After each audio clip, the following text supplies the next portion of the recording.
ব্রাহ্মণবাড়িয়া ২ আসনের স্বতন্ত্র প্রার্থী ব্যারিস্টার রুমিন ফারহানা জেলা প্রশাসনের ম্যাজিস্ট্রেটকে যেভাবে শাসালেন সেটা দেখে মনে পড়ে গেল ভারতীয় যে বাংলা সিনেমা, সেই সিনেমার একটা ভিলেন চরিত্র আছে, নারী ভিলেন চরিত্র বিন্দু মাসি।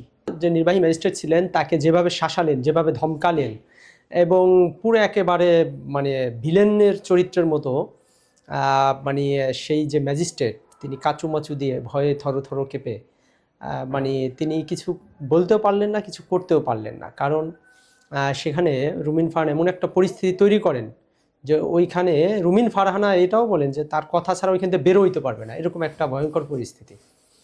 তো এখন বিষয়টা হচ্ছে রুমিন ফারহানা একজন প্রার্থী, নির্বাচনের প্রার্থী, তিনি বিএনপি থেকে বহিষ্কৃত। এখন বিএনপি থেকে বহিষ্কৃত হওয়ার কারণে তার মনে অনেক দুঃখ আছে, কষ্ট আছে, যন্ত্রণা আছে, যাতনা আছে, থাকাটাই স্বাভাবিক। কিন্তু একজন নির্বাচনের প্রার্থী হিসেবে তিনি তো নির্বাচনে যারা দায়িত্বপ্রাপ্ত কর্মকর্তা তারা যখন তথ্য পান যে রুমিন ফারহানা এখানে নির্বাচনী আচরণবিধি লঙ্ঘন করছেন, সেখানে তারা যদি সেটা ব্যবস্থা নিতে যায় এবং তিনি যদি তারই প্রেক্ষাপটে হুমকি দেন, ধামকি দেন, তাহলে তো এটা দেশটা তো মগের মুল্লুক হয়ে যায়। তো এরকম রুমিনা ফারহানার ধমকানো দেখে যদি অন্য অন্য প্রার্থীরাও ধমকানো শুরু করে তাহলে নির্বাচন সুষ্ঠু কীভাবে হবে, ঠিক না? রুমিন ফারহানার মনে কষ্ট থাকতে পারে বিএনপি তাকে নমিনেশন দেয়, সেটা ভিন্ন প্রসঙ্গ, অন্য একটা পার্ট। কিন্তু তিনি একজন ইলেকশনের প্রার্থী, ক্যান্ডিডেট, ঠিক না? তার যদি কোনো ক্যান্ডিডেটের বিরুদ্ধে আচরণ বিধি ভঙ্গের অভিযোগ থাকে সে সুনির্দিষ্ট অভিযোগ দিতে পারে, কিন্তু তাই বলে সে কিন্তু আরেকজনকে ধমকাইতে পারে না। আর সে তো একজন ব্যারিস্টার, ঠিক না?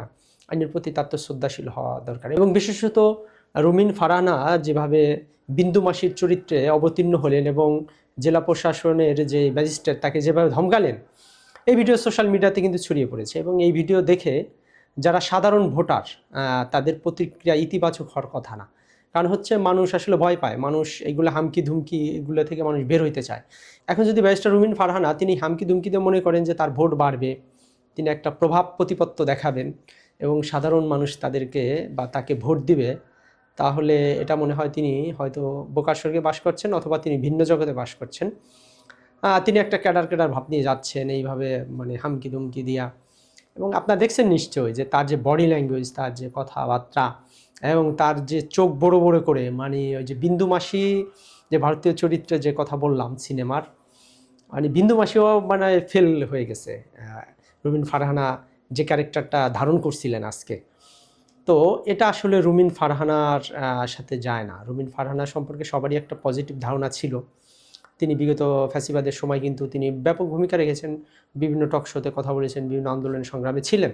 পরবর্তীতে বিএনপির সাথে তার বনিবনা হয় না, সেটা অন্য বিষয়। এখানে তো মাঠে শুধু বিএনপি না, অন্য অন্য অনেক দল আছে। সুতরাং রুমিন ফারহানা তো সে একটা দল থেকে বহিষ্কৃত হয়েছে দেখে সে কিন্তু এখন মাঠে এসে উল্টাপাল্টা করতে পারে না। এখানে অন্য অন্য প্রার্থীদের কাছে তাহলে কি বার্তা যায়, রুমিন ফারহানা তাহলে কি বার্তা দিচ্ছেন? এবং এতে রুমিন ফারহানার কিন্তু ইমেজও কিন্তু নষ্ট হচ্ছে। উনি বুঝে করুক না বুঝে করুক, পরিস্থিতিতে পড়ে করুক, যাই করুক, কিন্তু এটি আসলে দিন শেষে রুমিন ফারহানার বিপক্ষে যাবে।